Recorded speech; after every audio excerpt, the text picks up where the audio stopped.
Assalamualaikum warahmatullahi wabarakatuh.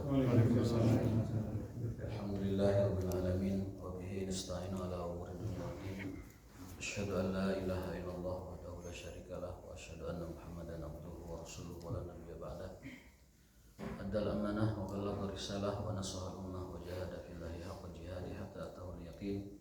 Tarakana 'alal mahjatil bayda lailuha kanahariha la yazigu anhu illa halik. Allahumma shalli wa sallim ala nabiyyina Muhammad wa alihi wa sahbihi wa sallim. Allahumma sadatina Abi Bakr wa Umar wa Utsman wa Ali wa sahabati Rasulillah ajmain. Allahumma subhanaka la ilma lana illa ma 'allamtana wa 'allimna ma yanfa'una wa zidna ilman wa alhiqna bis salihin. Allahumma rabbana atina fid dunya hasanah wa fil akhirati hasanah wa qina adzabannar. Amin ya rabbal alamin. Bapak sekalian yang berkah Allah Subhanahu wa taala, hari ini kajian kita adalah kitab Al-Adab Al-Mufrad, Al-Adab Al-Mufrad Al-Jami' lil Adab An-Nabawiyah. Hadis terakhir yang kita baca nomor 273 insyaallah. Dan ka hadis anu kaseberapa?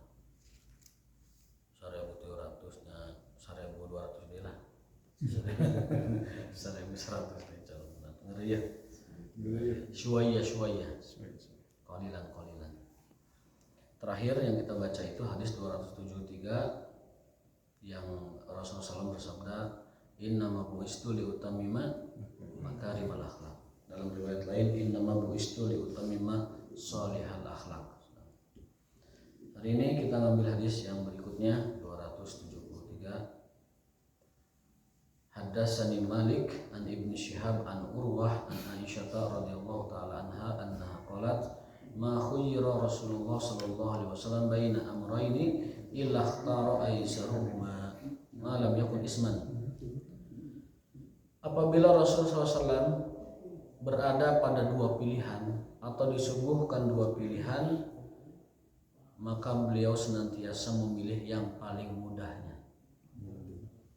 Jika beliau ada dua urusan, ada dua pilihan, ada dua opsi, ada dua permasalahan yang harus diambil salah satunya, maka beliau ikhtara aisarahuma, memilih yang paling mudah. Jadi bahasanya mah ulah ngahesekeun anu gampang. Kan di bangsa orang beda prinsipnya. Kalau bisa dipersulit kenapa dipermudah? Gampang ngurus ini teh cukup dengan KTP asli dan juga surat undangan. Tapi di lapangan fotokopi KTP-na, fotokopi kakakna, fotokopi segala rupa. Buat apa tuh? KTP elektronik itu. Satu KTP elektronik, yang kedua tulisannya tuh tertera dengan jelas sesuai dengan edarannya. Cukup dengan KTP asli dan surat undangan. Gitu kan. Tapi ya itu prinsipnya, kalau bisa dipersulit kenapa dipermudah gitu. Itulah segala rupa lah, bukan Baliut lah. Baliut. Makanya makhuyra, tidaklah Rasul dipilihkan atau berada pada dua opsi baina amrayni illa ikhtara aisaruhuma. Dalam segala hal Rasulullah senantiasa milih yang paling mudah dari yang ada. Malam yakun isman, selama yang mudah itu bukanlah sebuah dosa gitu. Ada syaratnya, malam yakun isman. Ada yang mudah tapi dosa, ya bukan pilihan itu mah. Bukan pilihan, tetapi syaratnya adalah Rasul senantiasa memilih yang paling mudah selama itu bukanlah sebuah dosa. Yasiru wala tu'asiru. Yasiru wala tu'asiru. Mereka hafal Pak dia. Yasiru wala tu'asiru, permudah jangan kau persulit. Basyiru wala tunafiru, beri kabar yang bunga-bunga jangan ditakut-takuti. Basyiru wala tunafiru. Jadi gimana sih biar orang itu senang gitu? Jangan ditakut-takuti. Soalnya ada beberapa orang yang kalau ditanfir dia malah pundung fisabilillah. Ada tipe yang begitu. Jadi kalau diingatkan bukannya dia introspeksi, meresap, menerima itu baik. Tapi ada yang tipikal yang tadi pundung fisabilillah. Maka metode antara basyiru wala tunafiru mesti proporsional. Disampaikannya begitu. Ada pun bisa bilang akhirnya terdatang dari kan itu namanya pundung bisa bilang kita sebagai muslim jangan sampai pundung fisabilillah. Kalau dinasihati terima, tapi nasihatnya dengan adab. Fa idza kana isman kana ab'adan nas minhu. Tapi kalau sudah berurusan dengan perkara yang dosa, maka Rasul adalah orang yang paling menjauhinya. Jika dihadapkan dua pilihan, beliau memilih yang paling mudah selama itu tidak dosa. Jika itu perkara dosa, maka beliau adalah orang yang paling menjauhinya. Wa man taqama Rasulullah li nafsihi sallallahu alaihi wasallam illa antun tahaka hurmatullah taala fayantaqimu lillahi biha. Rasul tidak pernah mendendam atau marah kepada siapapun terkait dirinya. Rasul tidak pernah marah atau dendam ataupun emosi jika hal itu mengenai dirinya. Illa antuntaha, kecuali jika ada tuntahaka, aturan Allah, urusan Allah, agama Allah direndahkan atau dilecehkan atau dinodai. Jadi kalau sudah perkaranya bab agama, babnya bab tentang Allah, tentang Rasulullah, tentang Islam, maka beliau itu marah dan murka lillahi, karena Allah Subhanahu wa taala. Jadi urusan pribadi beliau itu no problem, easy going kalau bahasa Inggrisnya. Easy going. Jadi ya santai-santai aja. Tapi kalau sekali orang itu melanggar ataupun merendahkan Allah, Rasul dan juga agama Islam, maka jangan harap lepas dari murkanya Rasulullah sallallahu alaihi wasallam. Dulu ada orang Yahudi ngerjain wanita muslimah di Madinah. Wah, Yahudi ini dari Bani Qainuqa. Wanita Madinah ini yang muslim, yang muslimah sedang belanja di pasar. Eta si rok nanti dikaitan ku tali dan kaitan begitu, ditempel di atas supaya si wanita ini kalau berdiri tersingkap roknya. Lalu kejadiannya seperti itu, dilaporkan ke Rasul. Apa yang Rasul lakukan? Siapkan pasukan. Jadi ada wanita muslimah gara-gara roknya dikerjain sama orang Yahudi, siapkan pasukan, kita serbu Bani Qainuqa. Begitu. Kalau sudah kehormatan Allah, agama dan Rasulullah dihinakan, jangan harap lepas dari murkanya Allah Subhanahu wa taala. Dulu ada orang menghina Rasul, kemudian hukum mati, dan Rasul bersabda, barang siapa yang menghina Rasul maka darahnya hadar. Hadar itu tidak bermakna, tidak berguna, hukum mati. Siapapun yang menghina Rasulullah, hukumannya adalah hukuman vonis mati. Itu sudah dalam ketentuan. Nah, kalau Rasul yang dihina, Allah yang dihina, kemudian Islam yang dihina, maka orang itu tidak akan lepas dari hukum Rasulullah Shallallahu Alaihi Wasallam. Namun berkenaan dengan dirinya, di nafsihi, maka beliau mantaqama, tidak pernah emosi, tidak murka, dan dibawa santai saja. Kecuali kalau agama sudah diinjak-injaknya, maka jangan harap dia bisa selamat. Nah, berikutnya adalah hadis dari An-Murrah an Abdillah radhiyallahu taala anhu. Inna Allah ta'ala qasama bainakum akhlaqakum kama qasama bainakum arzaqakum. Allah telah membagi akhlak masing-masing kita sebagaimana Allah telah membagi rezeki-rezeki kita. Jadi akhlak orang sadayana teh sama dengan rezeki terus dibagikan. Iya pemarah, iya penyabar terus dibagi, Pak. Iya tukang ngedumel wae, iya nu santai-santai saja. Sudah dibagi akhlak itu. Kama qasam arzaqakum, sebagaimana Allah juga telah membagi jatah rezeki-rezeki kalian. Tapi kita tahu yang wajib, rezeki sudah dibagi, tapi kewajiban kita berusaha sekuat tenaga, sekuat mungkin masing-masing kita. Akhlak juga sama, telah dibagi, tapi kewajiban kita memperbagus akhlak sebisa dan sekuat kita bisa, sekuat kita mungkin melakukannya begitu. Karena apa? Karena kita tidak pernah tahu apa yang Allah bagikan kepada kita. Rezeki sudah Allah bagi, kewajiban kita berusaha. Kenapa berusaha? Karena kita tidak pernah tahu berapa jatah rezeki yang Allah berikan kepada kita. Sebelum kita lakukan, baru kita tahu jatahnya berapa. Wa inna Allah ta'ala yu'til mala man ahabba wa man la yuhib.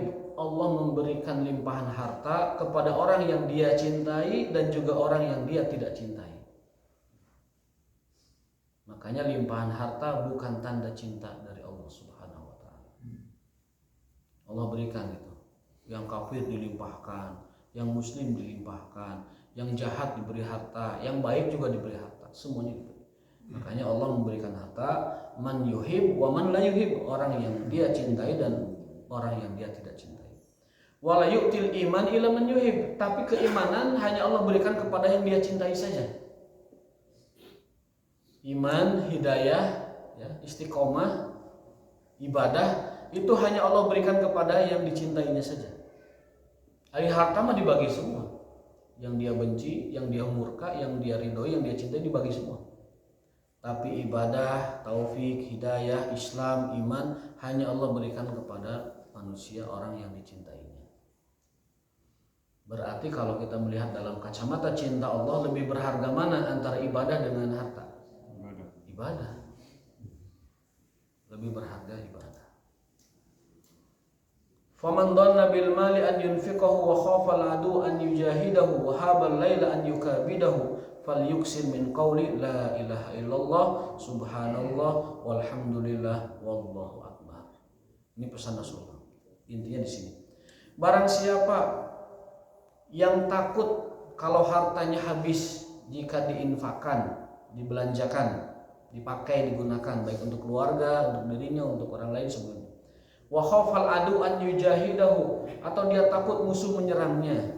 Wa habal lail an yukabidahu, atau dia takut malam yang akan menyelimutinya. Fal yuksir, maka perbanyaklah zikir la ilaha illallah subhanallah walhamdulillah wallahu akbar. Kita sering membacanya subhanallah walhamdulillah wala ilaha illallah wallahu akbar. Nah kata Nabi, siapa orang yang takut malam, siapa orang yang takut musuh, siapa orang yang takut hartanya habis, siapa orang yang takut apapun mengenainya, bacalah zikir ini. Subhanallah walhamdulillah. Di sini urutannya la ilaha dulu, la ilaha illallah, subhanallah, alhamdulillah. Dalam sebuah hadis tidak ada kalimat yang lebih baik dari 5 kalimat ini. Subhanallah, alhamdulillah, wa la ilaha illallah, Allahu akbar. Bi ayyihinna bada'a, dengan manapun yang kau mulai duluan silahkan. Jadi mau dari Allahu akbar, la ilaha illallah, alhamdulillah, Allahu akbar silahkan. Mau yang kita biasa boleh subhanallah, alhamdulillah, wa la ilaha illallah.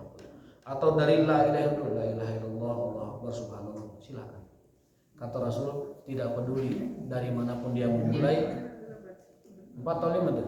Subhanallah, alhamdulillah, wa la ilaha illallah. 4. Nah, tadi saya salah ngitung 4. Kata Rasul, la ubali, aku tidak peduli dari manapun seseorang memulainya. Zikir itu. Subhanallah, ya. Zikir ini ringan tetapi dahsyat sekali. Kemarin kita bahas apa zikir yang paling memberatkan timbangan kita. Subhanallah subhanallah wa bihamdi subhanallah. Barang siapa yang membaca zikir itu, maka timbangan amalnya akan diberatkan dan pahalanya setara dengan sebesar langit dan bumi.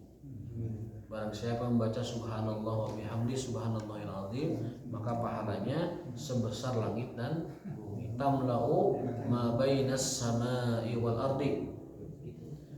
Ada lagi yang dahsyat, yaitu zikir apa? La ilaha illallah wahdahu la syarikalah lahul mulku wa lahul hamdu wa huwa ala kulli syai'in qadir. Itu dalam hadis Bukhari sama setara pahalanya dengan membebaskan 10 budak. Dalam riwayat selain Bukhari 4 budak, tapi dalam Bukhari 10 budak. Yang membaca la ilaha illallah wahdahu la syarikalah lahul mulku wa lahul hamdu wa huwa ala kulli syai'in qadir 100 kali dalam sehari, maka itu setara dengan membebaskan 10 budak. 1 budak itu nilainya 2 bulan puasa. 1 budak, kita membebaskan budak itu pahalanya sama dengan puasa 2 bulan berturut-turut. Berdasarkan hadis pelanggaran puasa karena berjima suami istri. 1 budak nilainya sama dengan 2 bulan puasa berturut-turut. Artinya kalau kita membaca zikir la ilaha illallah wahdahu la syarikalah lahul mulku wa lahul hamdu wa huwa ala kulli syai'in qadir 100 kali dalam sehari, itu kita setara dengan puasa 10 bulan 10 kali 2 berarti 20 bulan berturut-turut. Itu bukan pakai yuhi yoyom itu. Nah, yuhi wa yumit ada di tempat lain. Oh. Di antaranya yuhi wa yumit misalkan doa masuk pasar atau ba'da sholat atau di tempat lain. Tetapi yang zikir sobah, zikir pagi dan sore yang dirutinkan 100 kali itu dalam hadis Bukhari tanpa yuhi wa yumit. Jadi ada tempatnya yuhi wa yumit itu di tempat apa, dibaca kapan ada. Tapi yang sehari-hari itu yang 100 kali itu tanpa yuhi wa yumit. La ilaha illallah wahdahu la syarikalah lahul mulku wa lahul hamdu wa huwa ala kulli syai'in qadir. Dibaca 100 kali itu setara dengan membebaskan 10 budak, dan satu budak nilainya 2 bulan puasa. Itu artinya sama dengan puasa 20 bulan berturut-turut. Wa khutta anhu wa rufi anhu mi'ata darajah, diangkat derajatnya 100 derajat dan dihapusnya 100 kesalahan dan juga diberikan pahalanya. Itu manfaat zikir subhanallah la ilaha illallah wa la syarikalah lahul mulku wa lahul hamdu wa huwa ala kulli syai'in qadir. Kata Nabi SAW, tidak ada yang lebih baik dari perkataan nabi-nabi sebelumnya atau rasul sebelumnya dan juga aku kecuali la ilaha illallah wa la syarikalah lahul mulku wa lahul hamdu wa huwa ala kulli syai'in qadir. Nah, jadi kita punya paket Pak zikir pagi itu. Jangan sampai lewat, cuma 10 menit, enggak lama itu. Satu yang ini la ilaha illallah wa la syarikalah lahul mulku wa lahul hamdu 100. Yang kedua subhanallah wa bihamdi subhanallahil azim 100. Yang ketiga istighfar 100. Yang keempat sholawat 10. Itu yang ada di dalam hadis-hadis sahih. Mau menambahkan silahkan, mau lebih silahkan. Tapi kalaupun tidak lebih, minimal ini la ilaha illallah 100, kemudian subhanallah wa bihamdi subhanallahil azim 100, istighfar 100, salawat 10, cukup. Itu udahlah, itu enggak ada bandingannya itu. Enggak ada bandingannya. Kata Nabi tidak ada yang melebihi orang seperti itu kecuali kalau ada orang melebihi banyaknya jumlah dari yang kamu baca. Tidak ada yang lebih afdal kecuali orang yang membaca lebih banyak dari kamu. Nanti minggu depan saya evaluasi setiap kita semua. Rutin tidak la ilaha illallah syarikalah subhanallah wa bihamdi astagfirullah dan sholawat. Yang tidak rutin tidak dawam ngadeg 10 menit atau kudu buahan ngaji teh keras kena buahan ngaji teh tah kena buahan ngaos kena buahan. Di antara buahnya yaitu minimal kita menjaga zikir pagi dan petang. Jadi minggu depan hari Kamis ya kita akan evaluasi mudawamah atau dawam zikir tadi sudah rutin atau tidak. Karena itu zikir yang sebenarnya tidak boleh ditinggalkan kalau tidak bisa. Kata para ulama, kalaupun tidak bisa jumlah-jumlah itu sesuai dengan hadisnya, minimal 1 kali minimal 1 kali. Paling minimal. Kalau malas, tidak kasula. Kalau malas, minimal dari yang tadi itu dibaca sekali. Tapi kalaupun dibaca juga tidak akan lebih dari 10 menit. La ilaha illallah wa la syarikalah 100 paling 5 menit. Kalau sudah biasa, kalau mungkin masih terbata-bata begitu, mungkin agak lama. Tapi kalau sudah biasa itu 10 menit. Kemudian subhanallah wa bihamdi subhanallahil azim 100. Kemudian istighfar 100 dan sholawat 10.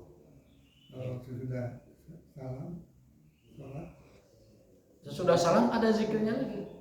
Itu mah zikir ba'da sholat namanya. Beda lagi. Zikir ba'da sholat itu la ilaha illallah wa syarikalahnya sekali. La ilaha illallah wa syarikalahnya sekali. Astagfirullahaladzim, astagfirullah. La ilaha illallah wahdahu la syarikalah lahul mulku wa lahul hamdu wa huwa ala kulli syai'in qadir. Sekali itu. Yang kita maksud ini mah zikir pagi. Bedakan antara zikir sholat dengan zikir pagi, berbeda. Zikir sholat, salam zikir pagi, benteng. Sudah itu kan 33 kali subhanallah. Iya, itu mah zikir sholat. Zikir sholat. Ini beda lagi, zikir pagi petang namanya. Zikir pagi dan petang dibacanya ba'da syuruk, sebelum duha. Kalau sore ba'da asar, sebelum maghrib, dibacanya saat itu.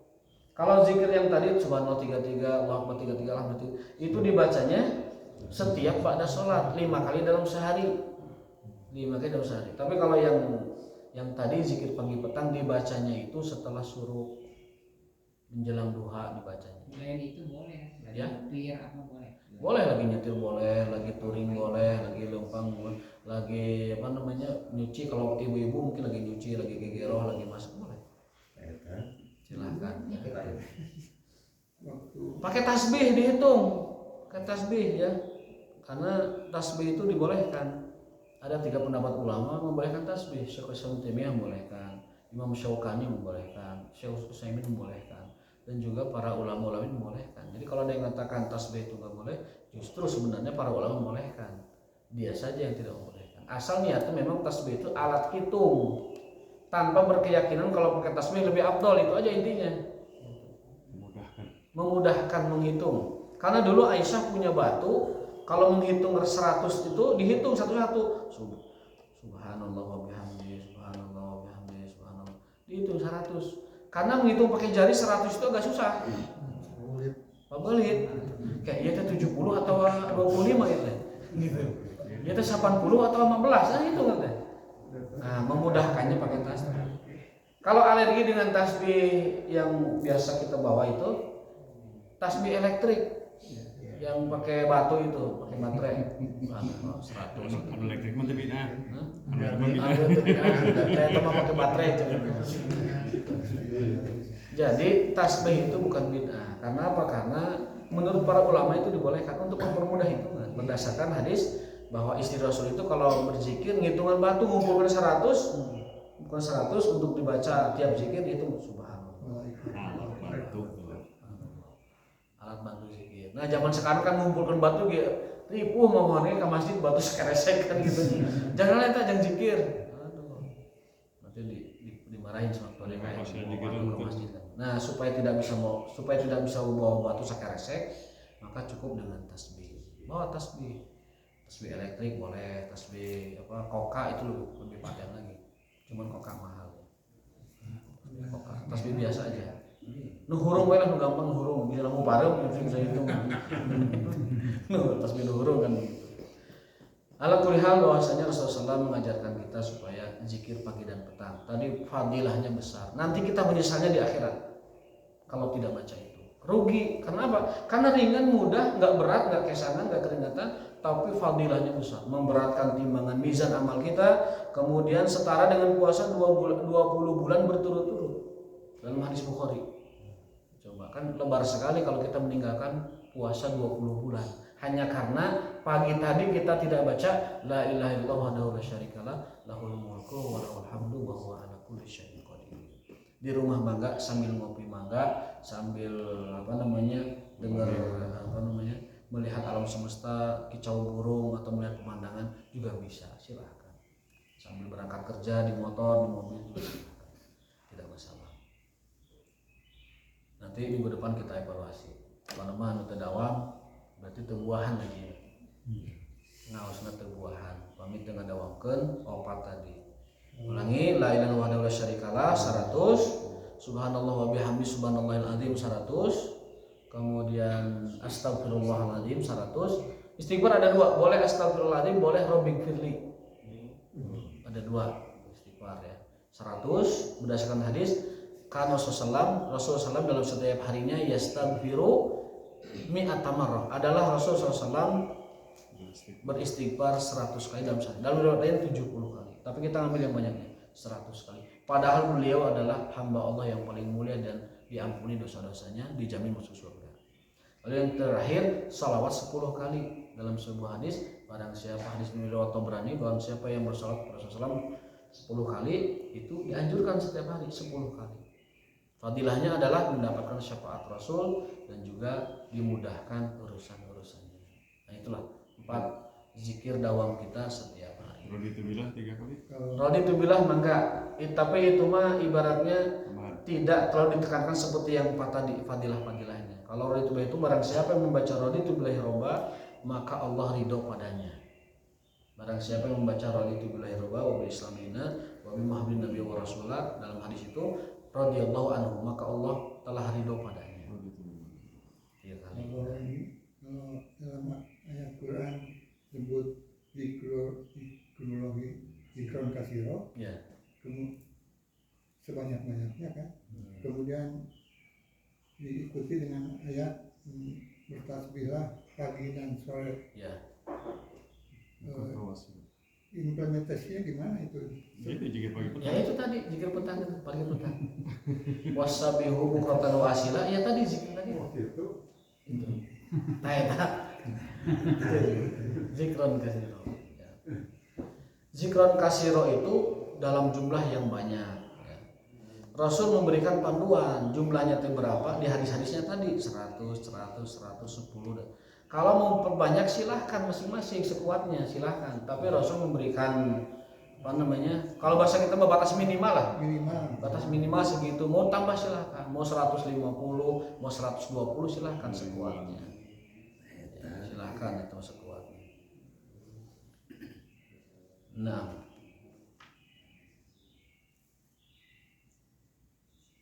mukmin terbaik adalah yang meninggalkan dunia dan lisannya berzikir kepada Allah. Ya. Mukmin terbaik adalah man faraqa dunya, barang siapa yang meninggalkan berpisah dengan dunia, walisanuhu ratban bidzikrillah, dan lisannya itu selalu basah dengan zikrullah. Itu mukmin terbaik. Saat kita meninggal dunia dalam keadaan berzikir kepada Allah SWT. Dan nanti kita akan diwafatkan sesuai dengan yang kita biasa latahkan. Kalau kita latahnya zikir, matinya akan begitu. Tapi kalau kita refleksitas dan latahnya bukan zikrullah, nanti matinya juga begitu. Tata si teteh, apa nu sawah di pojoknya, nyanyi teh. Nu itu mah di pasar wae ternyata. Nanti meninggalnya begitu. Kalau tiap hari ngomongnya kayak gitu. Tapi kalau kita biasa zikrullah, biasa sholawat, nanti meninggalnya seperti itu. Ya. Bahwasanya matal mar'u ala ma asha alaihi. Seseorang itu akan diwafatkan dalam keadaan kondisi saat dia hidup di dunianya. Kebiasaannya. Kalau kita latah dan refleksnya subhanallah, alhamdulillah, wala ilaha illallah, akbar, tasholawat, nanti kita wafatnya dimudahkan untuk mengucapkan zikir kepada Allah Subhanahu wa taala. Maka jangan sampai kita ini lisannya terbiasa atau lancarnya malah bukan dengan zikir. Lancarnya dengan ungkapan lain. Nanti wafatnya itu yang akan dibaca saat kita sedang berada di kondisi setengah sadar, sakratul maut.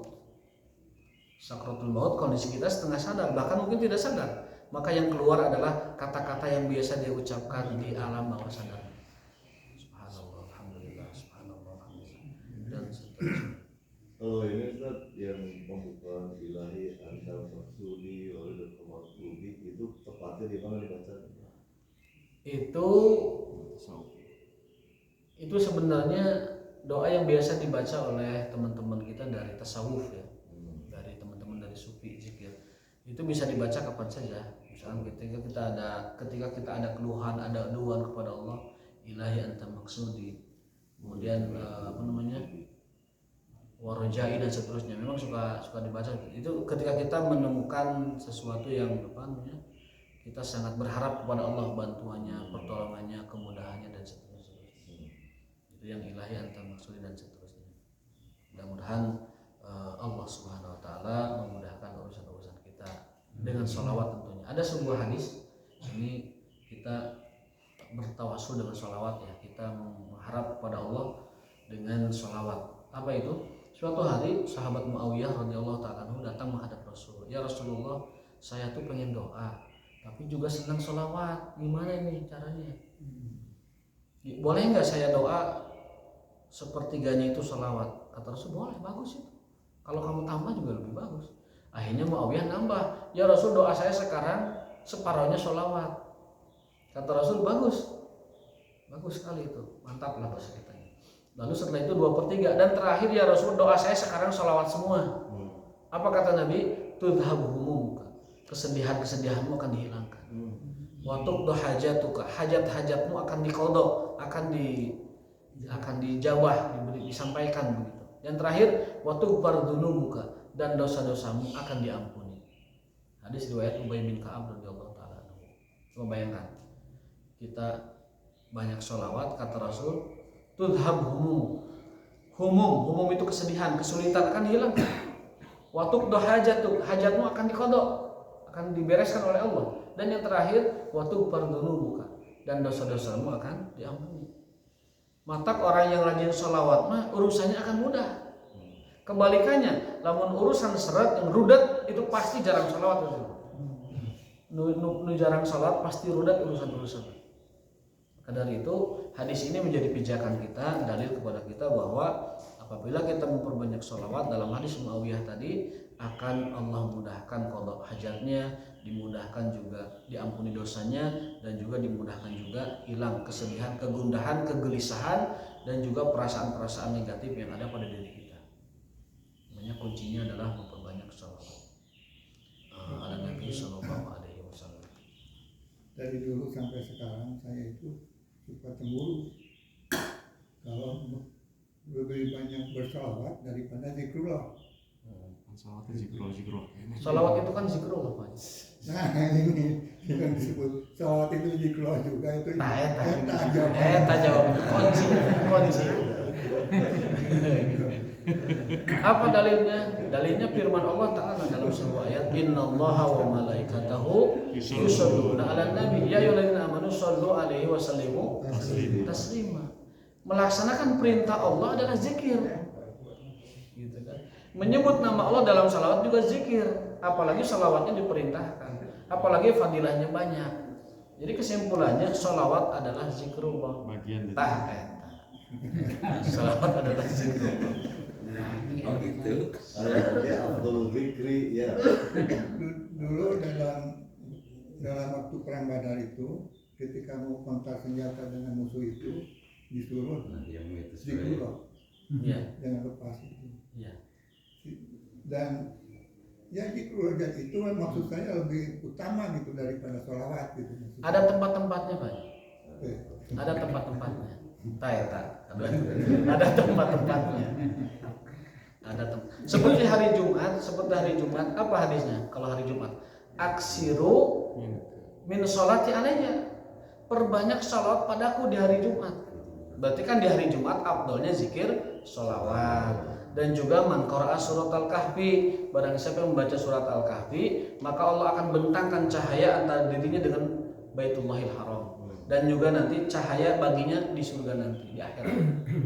Yang baca Al-Kahfi di hari Jumat, baik malamnya atau siangnya, kalau ulama mengatakan dari maghrib Kamis akhir sampai maghrib nanti sore di hari Jumat, menghatamkan Al-Kahfi, membaca, maka dalam hadisnya itu kana bainahu wa baina baitil itu nur. Dia dan Ka'bah itu ada cahaya terbentang. Dalam riwayat lain cahaya itu cahaya nanti di akhirat. Surat Yasin Surat Al-Kahfi bukan yang tadi baca. Kalau Al-Kahfi itu dibaca malamnya, tetapi Surat Yasin itu fadilah tersendiri. Yang saya bacakan tadi hadisnya itu adalah Al-Kahfi. Surat Al-Kahfi. Kita baca tiap malam Jumat di sini, Pak. Ya, di sini biasa. Kahfi sama Yasin. Habis itu ngopi, Pak. Insyaallah. Onde-onde. Nanti malam Kacang hijau. Nanti malam ya? Di malam. Sekarang Kamis kan? Sekarang Kamis. Jadi kembali lagi tema kita, mohon maaf. Jadi ada tempat-tempatnya kapan zikir itu afdalnya. Seperti Jumat afdalnya itu salawat. Karena Rasul memerintahkan aksiru minas sholati alayya yaumal jum'ah, perbanyak salawatku padaku di hari Jumat. Silakan periksa hadis. Yang kedua adalah surat Al-Kahfi. Baca Kahfi, Yasin itu juga zikir sama, Kade. Itu zikir. Yang ditekankan Al-Kahfi, yang ditekankan ya. Tapi Yasin ditambahkan dengan untuk zikir, karena kita mungkin kesibukan jarang baca Quran, ditambah Yasin dibacakan di hari itu. Silakan. Ya, Tidak ada artinya masalah. kan baca Quran itu adalah zikir. Baca Quran zikir. Ingat Allah itu zikir. Betul. Ceramah ini juga zikir nih. Ini juga Ini zikir. zikir ya ceramah gini nih. Iya. Kan sudah kita baca tuh dalam kitab Tazkiyatun Nafs, anwa'udz dzikri, macam-macam zikir. Satu tadi membaca zikirnya, yang kedua bersolawat, yang ketiga taklim, ini majelis taklim berzikir, yang keempat mengerjakan amar ma'ruf zikir, nahi munkar juga zikir, menasihati orang juga zikir, semua yang terkait dengan Allah itu zikir. Perang di Gaza itu zikir. Mendoakan Palestina zikir, apalagi itu kepedulian. Rasul bersabda, barang siapa yang tidak mau mikirin nasib umat Islam, dia bukan golongan dari mereka. Man lam yahtam bi amril muslimin falaysa minhum. Yang tidak mau peduli, teu hayang apal, EGP emang gua pikirin tentang nasib saudaranya, kata Rasul laisa minhum, dia bukan termasuk mereka. Kan kita nggak mau Rasul bilang kita bukan termasuk umat Islam. Maka dengan itu kita buktikan dengan kepedulian. Peduli ke sana nggak mungkin, ya sudah doakan saja. Allahumma ansuril mujahidina fi Filastin wa anjil mustada'afina fi Filastin wa ansur ahla Gaza ya Allah ya rabbal alamin bi rahmatika ya arhamar rahimin. Kita doakan, minimal doakan. Nah, seperti itu. Dengan doa kita telah menunaikan hak saudara-saudara kita muslim yang lain. Jangan berpikir yang aneh-aneh. Ngapain bantu Palestina? Kita juga tetangga ada yang kelaparan. Biasanya yang bantu orang di Palestina, tetangganya juga dibantu biasanya. Iya. Dan kebalikannya, orang boro-boro bikin di Palestina, pasti tetangganya juga tidak dibantu semuanya. Itu sudah sunatullah begitu. Rumus itu mah. Ya. Ada yang bilang ngapain bantu saudara di Palestina, yang gempa Cianjur juga tidak dibantu. Itu salah pikir. Karena orang yang biasa bantu ke Palestina sudah pasti saudaranya lebih dekat juga dibantu. Apalagi yang dekat yang jauh. Apalagi yang dekat itu mah hanya kata-kata yang seolah benar, padahal dia menghendaki kebatilan di dalamnya. Seolah benar gitu, ngapain bantu yang jauh Palestina? Saudara kita aja di gempa di Cianjur nggak dibantu, terbalik gitu. Kelompok kiri di sana betul. Itu permainan retorika kata, padahal di dalamnya itu ada kebencian kepada umat Islam, kebencian kepada umat Islam. Nah sekali lagi jawaban tadi Pak Haji bahwa zikir itu masing-masing ada fadilah dan keutamaannya, keberkahannya dan khasiatnya di tempat-tempat yang memang sudah Rasul tentukan dan waktu-waktu yang ditentukan. Jumat itu salawat dan al-kahfi, ya. Kemudian pagi petang tadi yang disampaikan yang 4 itu, ya kan. Kemudian sebelum tidur ada lagi zikirnya. Al-Ikhlas, Al-Falaq, An-Nas 3 kali tiupkan, usapkan kan begitu. Lalu ditambah dengan Al-Kafirun, karena Nabi bersabda, barang siapa sebelum tidur baca Al-Kafirun, maka dia mati dalam keadaan bertauhid. Al-Kafirun ditambah ini biji deh Pak. Al-Kafirun. Al-Kafirun. Barang siapa yang baca Qul ya ayyuhal kafirun, bukan Qul ya ayyuhan muslim ya, gitu. Qul ya ayyuhal kafirun. non muslim. Qul ya ayyuhal kafirun, bukan non muslim. Wahai non muslim, asal kurang tegap. Kafirun mah tegap aja gitu. Lebih gagah gitu. Qul ya ayyuhal kafirun. La a'budu ma ta'budun. Mulai nyebut kafir non muslim. Nah kata Nabi, barang siapa yang membaca Al-Kafirun sebelum tidurnya, awa ila firasyihi, kata beliau, dia mati dalam keadaan bertauhid. Ayat kursi kapan? Ayat kursi dibaca setelah sholat. Barang siapa yang membaca ayat kursi setelah sholat, maka bainahu wa bainal jannati illa ilal maut. Laisa bainahu wa bainal jannati ilal maut. Barang siapa yang membaca barang siapa yang membaca ayat kursi setiap setelah sholat, kata Rasul, dia dan surga hanya terhalang kematian. Hanya terhalang kematian. Jadi kalau kita dawamkan Allahu la ilaha illal qayyum sampai akhir, dia dan surga hanya terhalang kematian. Artinya dekat sekali dia dengan surga, cuma dihalang oleh kematian yang belum dia sampai kepadanya. Maka ba'da sholat dawamkan ayat kursi. Dawamkan ayat kursi, jangan sampai lepas. Nah, itu beberapa paket zikir yang Rasul sebutkan faidah-faidah dan fadilah-fadilahnya di waktu-waktu yang disebutkan tadi. Kalau malam sebelum subuh, apa zikir yang paling afdal? Bahkan melebihi seluruh zikir yang ada. Istighfar. Ya. Ayatnya jelas. Wal mustaghfirina bil ashar. Dan orang-orang yang selalu istighfar di waktu sahur. Waktu sahur yakni waktu dari sepertiga malam terakhir sampai subuh. Zikir yang paling afdal itu istighfar, melebihi zikir yang lain. Ya. Itu istighfar sebelum sahur. Ibnu Qayyim mengatakan kalau orang itu ingin rezekinya lancar, tadi istighfar sebelum subuh, kemudian tahajud, kemudian sedekah dan juga berinfak di jalan Allah Subhanahu wa taala. Itu kata Ibnu Qayyim. Selalu nomor pertama itu adalah istighfar, terutama sebelum subuh. Karena ayatnya spesifik itu mah, wal mustaghfirina bil ashar. Ayatnya sangat spesifik bahwa fadilah zikir sebelum subuh adalah istighfar. Jadi ada tempat-tempatnya. Kapan lagi yang afdal itu sebelum subuh ada, kemudian zikir sholat tadi ada, kemudian zikir pagi petang ada, kemudian tempat angker. tempat angker. Ya di rumah biasa. Dihindarkan dari penyakit ada Bismillahirrahmanirrahim la yadurru ma ismihi syai'un fil ardi wala Fisama wa huwa samiul alim. Khalid bin Walid baca doa itu racun gak mempan. Beliau itu pernah diracun oleh ketika itu berunding dengan musuhnya dia akan racun. Dia baca bismillah, minum, gak mati. Setelah itu diketahui bahwa minuman itu beracun. Kata Khalid, racun itu kan kata kamu. Kalau Allah tidak mengizinkan racun itu aktif ya tidak aktif gitu. Itu karomahnya Khalid bin Walid. Udah diturutan. Wah, iya baik kan juga jangan. Itu karomah tidak Allah berikan kepada sembarang orang kan begitu. Beda-beda. Kalau ini Ustaz ada yang mengingatkan penting juga kita memperbaharui syahadat. Itu gimana tuh? Itu konteksnya mungkin jadidu imanakum. Aksiru min qawlillah. Perbaharuilah iman kalian terus menerus dengan la ilaha illallah. Itu mungkin konteksnya ke sana. Tapi kalau yang dimaksud dengan perbaharui syahadat itu syahadatul Islam seperti propagandanya orang NII tidak tepat.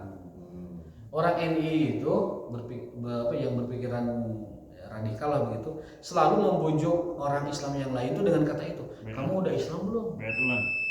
Kan belum, udah.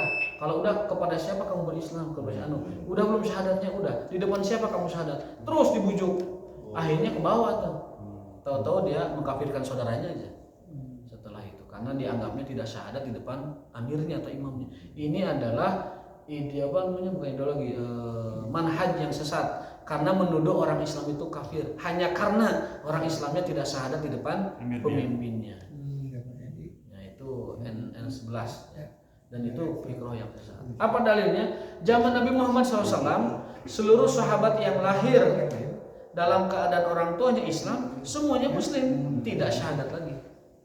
Tidak ada satu orang pun sahabat Nabi yang lahir dari orang tua yang sudah Muslim bersyahadat kembali di hadapan Rasul. Tidak ada. Yang ada itu syahadat kafir di hadapan Rasul, baru dia jadi Islam. Tapi kalau dia anak yang lahir dari orang tua yang Muslim, tidak ada syahadat lagi. Nah, jadi kalau konteksnya itu adalah syahadat untuk memperbaharui keimanan, memang diperintahkan. Seperti begini, barang siapa yang diwaswas oleh setan, tiba-tiba ada dalam pikirannya, siapa yang menciptakan Allah? Apakah Allah mampu menciptakan makhluk yang sebesar dirinya? Kan itu pertanyaan yang aneh gitu kan. Maka kata Nabi apa? A'udzubillahi minasyaitonir rajim. Dan kemudian baca kembali asyhadu an la ilaha illallah. Baca kembali syahadatnya, baca kembali la ilaha illallahnya, kemudian a'udzubillahi minasyaitonir. Karena apa? Karena setan membuat ragu keimanan kita. Misalkan banyak itu ayah bener di surga gitu, nanti bidadarina ayah itu gitu. Atau menanyakan di surga bener nggak kita akan diberi sungai arak. Nah, bertanya-tanya seperti itu kan dari setan itu keraguannya kan. Padahal dalilnya ada. Nah, ketika ada keraguan itu segera asyhadu an la ilaha illallah wa asyhadu anna muhammadar rasulullah. Kalau ada terbayang ini alam begitu luas, betul gitu Allah ciptain atau ada sendiri. Nah, segera syahadat asyhadu an la ilaha illallah wa asyhadu anna. Itu namanya memperbaharui keimanan. Karena setan selalu mengganggu keimanan kita dengan subhat-subhatnya, dengan was-wasnya. Maka segeralah mengatakan a'udzubillahi minasyaitonir rajim, asyhadu an la ilaha illallah wa asyhadu anna muhammadan rasulullah. Wallahu ta'ala bisawab, wallahu ta'ala bi muradihi wa ma taufiquna illa billah. Mudah-mudahan bermanfaat. Insyaallah kita lanjutkan lagi besok hari, dan PR-nya minggu depan adalah membaca paket zikir sobah tadi. Mudah-mudahan bisa didawamkan. Amin ya rabbal alamin. Subhanallah wa bihamdihi asyhadu an la ilaha illa anta astaghfiruka wa atubu ilaik. Wassalamualaikum warahmatullahi wabarakatuh.